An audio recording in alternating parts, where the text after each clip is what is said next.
Good morning friends. आज आपण करणार आहोत मेथीच्या दाण्याची उसळ.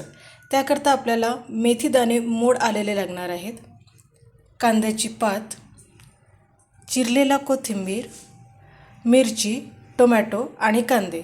सुरू करूया मेथीची उसळ. कढईमध्ये तेल गरम केले आहे, त्यामध्ये थोडी मोहरी, कांदा, मिरची आणि थोडं हिंग टाकून मिक्स करावे. कांदा थोडा परतून झाला की त्यामध्ये टोमॅटो ॲड करा. आता यामध्ये चवीनुसार तिखट, हळद आणि मीठ घालून मिक्स करावे. यामध्ये आता मोड आलेली मेथी दाणे ॲड करून घ्या आणि मिक्स करून घ्या. मेथी थोडी शिजत आली की त्यात कांद्याची पात टाकून घ्या. मेथी दाणे हे खायला थोडे कडू असतात, म्हणून त्याकरता तुम्ही साखर ॲड करू शकता.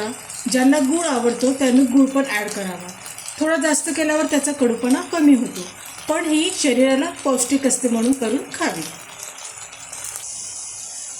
त्यानंतर त्यावर बारीक चिरलेली कोथिंबीर टाकून मिक्स करावी. झाली आपली सुंदर मेथीची कोशिंबीर तयार.